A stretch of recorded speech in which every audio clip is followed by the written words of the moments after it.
మార్కెట్లు లాభాల్లో ప్రారంభమయ్యాయి. సెన్సెక్స్, నిఫ్టీ లాభాల్లో ట్రేడ్ అవుతున్నాయి. SBI, ONGC, coal India, NTPC, Tata steel షేర్లు లాభాల్లో కొనసాగుతుండగా IndusInd bank, HUL, Hindalco, Sun Pharma, Kotak Mahindra షేర్లు నష్టాల్లో ట్రేడ్ అవుతున్నాయి.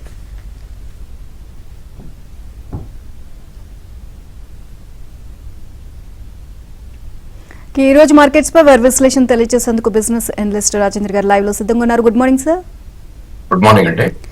సార్, మనం చూసినట్లయితే అంటే గవర్నమెంట్ ఫామ్ అయిపోతుంది, కొత్త గవర్నమెంట్, ఈ ఎలక్షన్ రిజల్ట్స్, సో వీటి ప్రభావం మార్కెట్స్ పైన ఏ విధంగా ఉంది సార్? అండ్ మేడం, ఇప్పుడు లాస్ట్ సాటర్డే నుంచి మనం ఈవెంట్ చూస్తే కనుక ఒక బిగ్ ఈవెంట్ ఏదైతే ఎలక్షన్ అనేది ఉందో అది మనకి ఇండియాలో పూర్తయింది.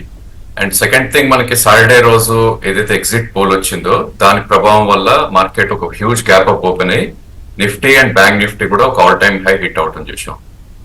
అండ్ ట్యూస్డే ఎప్పుడైతే యాక్చువల్ కౌంటింగ్ వచ్చిందో ప్రాబ్లీ మనకి ఆ రోజు actual behaviour of the market మనం చూసాం అనమాట. సో ఇప్పుడు మనకి ఏం జరిగింది అంటే కనుక ఈ ఈవెంట్ అనేది మనకి ట్యూస్డే రోజే డిస్కౌంట్ చేసేసింది. ఏది ఎలక్షన్ ఈవెంట్ ఆర్ బీజేపీకి 240 సీట్స్ రావటం ఇవన్నీ కూడా.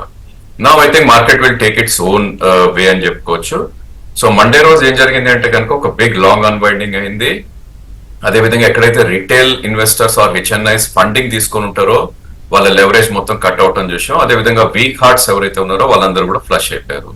సో దాని ప్రభావం వల్ల నిన్న మనకి ఒక మంచి అప్ మూవ్ రావటం చూసాం నిఫ్టీలో. అండ్ ఈ రోజు కూడా అది 120 పాయింట్స్ ప్లస్ లో కొనసాగుతుంది. దీనికి ప్రధానమైన కారణం ఏంటి అంటే కనుక మనీ అయితే మార్కెట్ నుంచి బయటకు వెళ్ళలేదు, అది ఓన్లీ షిఫ్ట్ ఆఫ్ సెక్టర్స్ మనకి జరగటం చూసాం. అందుకోసం మనకి మండే రోజు ఆ బిహేవియర్ ఉంది. ఏదైనప్పటికీ నిన్న ఒక ఇన్సైడ్ బార్ ఫార్మేషన్ అంటాం టెక్నికలీ మనం. అండ్ మండే రోజు ఏదైతే ఒక బిగ్ రెడ్ బార్ ఫామ్ అయిందో ఆ బార్ మొత్తం కూడా ఇప్పుడు ఒక సపోర్ట్ అండ్ రెసిస్టెన్స్ గా ఉంటుంది. అంటే మండే రోజు ఏదైతే 23,179 హై అయిందో అది ఒక బిగ్ రెసిస్టెన్స్ గా ఉంటుంది. సో యాజ్ ఆఫ్ నౌ ఇక్కడ నుంచి ఒక 350-400 పాయింట్స్ పైన.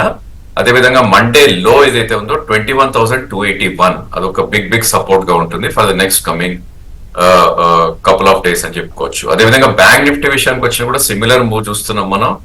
సో 50,667 ఏదైతే మండే హై ఉందో that will act as a very big resistance going forward. అంటే ఇక్కడ నుంచి ఒక 1400 పాయింట్స్ పైన రెసిస్టెన్స్ ఉంటుంది.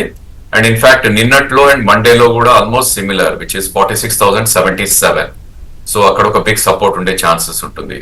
So traders both way trade చేసే ఆపర్చునిటీ మనకు మార్కెట్ ఇస్తుంది. Higher end of the range వచ్చినప్పుడు సెల్ చేయటం and lower end of the range వచ్చినప్పుడు బై చేయటం. అండ్ సార్, మంగళవారం రిజల్ట్స్ మనం చూసుకున్నట్లయితే కనుక సో అనుకున్న విధంగా బీజేపీకి రాలేదు. సో ఈ నేపథ్యంలో ఆ రోజు కాస్త మనం నష్టాలనే చూడాల్సి వచ్చింది మార్కెట్స్. ఎప్పుడైతే చంద్రబాబు నాయుడు ఎన్డీఏకు మద్దతు ఇస్తున్నాం, మేము ఎన్డీఏలోనే కొనసాగుతాం, అందరం కలిసి సుస్థిర పాలన కొనసాగిస్తామని చెప్పేసి ఎప్పుడైతే చెప్పడం జరిగిందో అప్పుడు మార్కెట్స్ ఉన్నపలంగా పెరగడం కూడా జరిగింది, లాభాల్లో మనం చూడడం జరిగింది నిన్న అలాగే ఈ రోజు కూడా. సో ఓవరాల్ గా దీనికి సంబంధించి ప్రభావం అంటే ఎలా ఉండొచ్చు అంటారు? ఐ థింక్ యాక్చువల్లీ ఒక టెంపరీ బాటమ్ అయితే డెఫినెట్లీ ఫామ్ అయిపోయిందండి. ఇందాక చెప్పినట్టు మండే రోజు అయితే లో ఫామ్ అయిందో అండ్ డెఫినెట్ గా ఇక్కడ నుంచి సెక్టర్ షిఫ్ట్ అనేది ఉంటుంది. సో ఎంత చంద్రబాబు నాయుడు గారు లేదంటే అదర్ పార్టీస్ సపోర్ట్ ఇచ్చినా కూడా BJP on its own below 270 ఉంది.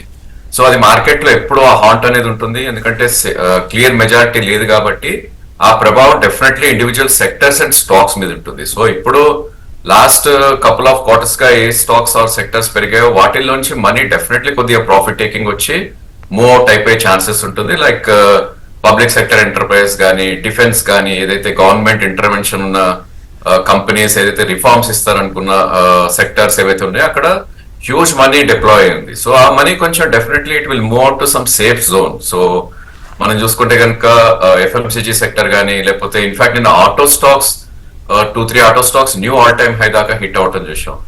అండ్ అదే విధంగా ఇట్ హాస్ గాన్ టు కొంచెం టెక్నాలజీలోకి వెళ్ళటం చూసాం, అదేవిధంగా ఫార్మా స్పేస్ లోకి వెళ్ళటం చూసాం. సో ఈ రొటేషన్ అనేది కొన్ని రోజులు కొనసాగే ఛాన్సెస్ ఉంటుంది. ఏదైనప్పటికీ మనం నెక్స్ట్ కపుల్ ఆఫ్ డేస్ తర్వాత ఈ ఈవెంట్ అనేది మర్చిపోతుంది మార్కెట్ అనేది. దాని తర్వాత అగైన్ మనకి ఏదైతే బడ్జెట్ ఈవెంట్ ఉందో లేదంటే పోర్ట్ఫోలియో అలొకేషన్ ఎవరికి వచ్చిందో వాటన్నిటి మీద కూడా డిఫరెంట్ అయి ఉంటుంది. సో క్లియర్లీ మనం క్యాష్ సెగ్మెంట్ లో నేను చూస్తే కనుక నిన్న మొన్న పొలిటికల్ డ్రివెన్ స్టాక్స్ లో దిర్ was huge buying already. So ఇవన్నీ కూడా మార్కెట్స్ ముందే ఫ్యాక్టర్ చేస్తాయి. కంటే ఎగ్జాంపుల్ మనకి హెరిటేజ్ ఫుడ్ ఫ్రైడే రోజు 400 రూపీస్ ఉన్న స్టాక్ ఈ రోజు ఆల్రెడీ 600 రూపీస్ దగ్గర ట్రేడ్ అవుతుంది, విచ్ ఇస్ 50% ఇన్ 3 సెషన్స్. అలా విధంగా అబ్బర్ రాజా బ్యాటరీ అరౌండ్ 1000 రూపీస్ ఉన్న స్టాక్ ఈ రోజు 1300 దాకా ట్రేడ్ అవుతుంది. సో అలా there would be lot of stocks individually ఏవైతే వెల్ పర్ఫార్మ్ చేస్తాయో, బట్ ఈ మైనారిటీ అని అనలేం కానీ, బట్ బీజేపీ అలోన్ మెజారిటీ లేదు కాబట్టి ఆ హాంట్ అనేది మార్కెట్ లో కొన్ని రోజులైతే కలవరపెడుతుంది. అంటే సార్ ఎన్ని రోజులు ఉండొచ్చు సార్ ఈ ప్రభావం? అంటే మార్కెట్స్ కి సంబంధించి ఎలక్షన్స్ ప్రభావం ఎన్ని రోజులు ఉండొచ్చు? ఈ మంత్ అంతా కంటిన్యూ అయ్యే అవకాశం ఉందంటారా? Market is a very very fast discounting animal అంటామండి. అదేవిధంగా మనం కూడా ఈవెంట్స్ అనేది చాలా ఫాస్ట్ గా కూడా మర్చిపోతాం. ఐ డోంట్ థింక్ అన్ని రోజులైతే డెఫినెట్లీ ఉండదు. సో ఒకసారి మనకి రేంజ్ అనేది ఎస్టాబ్లిష్ అయినాక, కొన్ని సెక్టర్స్ అనేవి ఏవైతే ఉన్నాయో అవి కుదుటపడినాక మళ్ళీ market it will move on its own direction. So ఇక్కడ లాస్ట్ 2 days లో ఉన్న action next couple of weeks ఉండకపోవచ్చు, ఎందుకంటే ఒక కన్సాలిడేషన్ లోకి వెళ్ళాలి మార్కెట్. ఆ కన్సాలిడేషన్ రేంజ్ అనేది ఇప్పుడు ఏంటంటే వైడ్ అయింది. ఇంతకుముందు 200 to 300 పాయింట్స్ నిఫ్టీ అనుకున్నది ఇప్పుడు 1000 to 1200 పాయింట్స్ అయింది. అదేవిధంగా బ్యాంక్ నిఫ్టీ 700 to 1500 పాయింట్స్ అనుకుంది, it has gone to 3000 points. ఆ కన్సాలిడేషన్ లోనే అట్లీస్ట్ మంత్ ఎండ్ వరకు కొనసాగే ఛాన్సెస్ ఉంటుంది. బట్ బిగ్ థ్రెట్ అయితే మార్కెట్ యాజ్ ఆఫ్ నో అయితే లేదు అని చెప్పొచ్చు. బట్ అగైన్ మినిస్ట్రీ ఎవరికి ఇస్తున్నారో, ఇప్పుడు ఫైనాన్స్ మినిస్టర్ ఎవరు అవుతారో, ఒకవేళ ఫైనాన్స్ మినిస్టర్ మార్కెట్ కి నచ్చలేదు అంటే కనుక మళ్ళీ ఒక డౌన్వర్డ్ రియాక్షన్ వచ్చే ఛాన్సెస్ ఉంటుంది. సో ఈవెంట్ ఎలా అన్ఫోల్డ్ అవుతాయో మార్కెట్ బిహేవియర్ కూడా అలానే ఉంటుంది గోయింగ్ ఫార్వర్డ్. అండ్ సార్ ఈ సమయంలో ఏ సెక్టర్స్ లో ఇన్వెస్ట్ చేయడం బెటర్ అంటారు?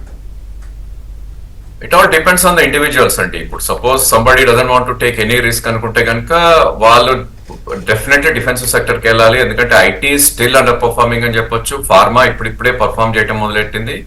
ఇన్ఫాక్ట్ ఎఫ్ఎంసీజీ కూడా it's doing good. But high risk ఎవరైతే తీసుకుంటారో అంటే కనుక గవర్నమెంట్ మీద కాన్ఫిడెన్స్ ఉండి రానున్న రోజుల్లో ఇన్ఫ్రా పుష్ బాగా వస్తుంది and money has to be spend by government. So అలాంటి వాళ్ళు కొద్దిగా వాలటాలిటీ ఉన్నా కూడా ఐ థింక్ కొంచెం defence stocks they should try to buy. So Hindustan aeronautics లాంటివి, లేదంటే ఇన్ఫ్రా స్టాక్స్ లైక్ ఎన్సీసీ ఏవైతే ఆల్ టైమ్ హై లో ట్రేడ్ అవుతున్నప్పటికీ మేబీ డిప్స్ లో ఎస్ఐపి మోడ్ లో కొనే ప్రయత్నం చేయొచ్చు. It's all individual risk appetite ని బట్టి they should choose the sector and నా సజెషన్. సార్ ఇవాల్టి Nifty and weekly expiry options వల్ల సో మార్కెట్స్ ఎటువైపు డైరెక్షన్స్ ఎటువైపు వెళ్లే అవకాశం ఉందంటారు? నిన్నటి బ్యాంక్ నిఫ్టీ ఎక్స్పైరీ మనకు క్లియర్లీ చెప్పింది ఏంటి అంటే కనుక అప్పర్ లో క్లోజ్ అవుతున్నా అని చెప్పింది, and it has done that actually. So ఈ రోజు మనకి నిఫ్టీ చూస్తే కనుక స్మార్ట్ మనీ ఎక్కడ ప్లే చేస్తుంది అనేది ఇంపార్టెంట్. సో మనకు ఓపెనింగ్ చూస్తే కనుక 22,800 దగ్గర ఓపెన్ అయిన నిఫ్టీ అదే హై ఫార్మ్ అయింది యాజ్ ఆఫ్ నౌ, అండ్ లో 22,640 కూడా రావడం చేసాం. అంటే టాప్ నుంచి ఒక 140-150 పాయింట్స్ కూడా కరెక్ట్ అయింది. కాబట్టి నా ఉద్దేశంలో స్మార్ట్ మనీ అరౌండ్ 22,800 దగ్గర ప్లే చేస్తుంది. సో ఈ కాల్ పుట్ ఆప్షన్స్ ఎవరైతే రిటైలర్స్ రైట్ చేసి ఉంటారో వాళ్ళందరినీ పక్కకి జరపాలి మార్కెట్ నుంచి అంటే కనుక మేబీ ఫస్ట్ హాఫ్ మొత్తం 22,800 దగ్గర ట్రేడ్ అయ్యే ఛాన్సెస్ ఉంటుంది. అండ్ సెకండ్ హాఫ్ లో 100 పాయింట్స్ ఐదర్ అప్, మేబీ ఒక 100 to 150 పాయింట్స్ డౌన్ లో కూడా క్లోజ్ అయ్యే ఛాన్సెస్ ఉంటుంది, just because of weekly options expiry. Right, thank you sir. ఈ రోజు మార్కెట్స్ పై మీ విశ్లేషణ తెలియజేస్తున్నందుకు. Thank you. వీటికి ఎన్డీఏలోనే కొనసాగడంతో పాటు కేంద్రంలో సుస్థిర ప్రభుత్వం ఏర్పాటుకు మద్దతిస్తామని టీడీపీ అధినేత చంద్రబాబు నాయుడు ప్రకటించడం స్టాక్ మార్కెట్ వర్గాల్లో మళ్లీ ఉత్సాహాన్ని నింపింది. దాంతో ఇన్వెస్టర్లు ఆందోళన వీడి హుషారుగా కొనుగోళ్లు జరపడంతో సూచీలు ఉవ్వెత్తున ఎగిశాయి. 3% పైగా లాభపడి మంగళవారం నాటి నష్టాలను సగానికి పైగా పూడ్చుకోగలిగాయి. ఇక నిన్న ట్రేడింగ్ ముగిసేసరికి సెన్సెక్స్ 2,303 పాయింట్ల లాభంతో 74,382 వద్ద ముగిసింది. నిఫ్టీ 735.85 పాయింట్ల లాభంతో 22,620 వద్ద స్థిరపడింది. Banking, auto, oil and gas తో సహా పలు రంగాల షేర్లలో వాల్యూ బయింగ్ జరగడం ఇందుకు దోహదపడింది. కొనుగోళ్ల జోరుతో బీఎస్సీ లిస్టెడ్ కంపెనీల మొత్తం మార్కెట్ విలువ ఒక్కరోజులోని 13.22 లక్షల కోట్లు పెరిగి 408.06 లక్షల కోట్లకు చేరుకుంది. ఇక మరోవైపు ఎన్నికల్లో తెలుగుదేశం పార్టీ భారీ విజయంతో చంద్రబాబు నాయుడు స్థాపించిన హెరిటేజ్ ఫుడ్స్ షేర్ ఏకంగా 20% ఎగబాకి సరికొత్త ఏడాది గరిష్ట స్థాయి 546.95 వద్దకు చేరింది. వరుసగా గత 3 సెషన్లలో ఈ షేర్ దాదాపు 38% పెరిగింది. అలాగే టీడీపీ మాజీ పార్లమెంటు సభ్యుడు గల్లా జయదేవ్కు చెందిన Amar Raja energy and mobility limited share 12.27% వృద్ధితో 1,216కు చేరుకుంది. ఏపీ రాజధానిగా అమరావతిని పునరుద్ధరిస్తామన్న చంద్రబాబు ప్రకటనతో ఈ ప్రాంతానికి దగ్గరలో సిమెంట్ యూనిట్ కలిగిన కేసీపీ లిమిటెడ్ షేర్ 19.55% ఎగబాకి 201.80 వద్ద ముగిసింది.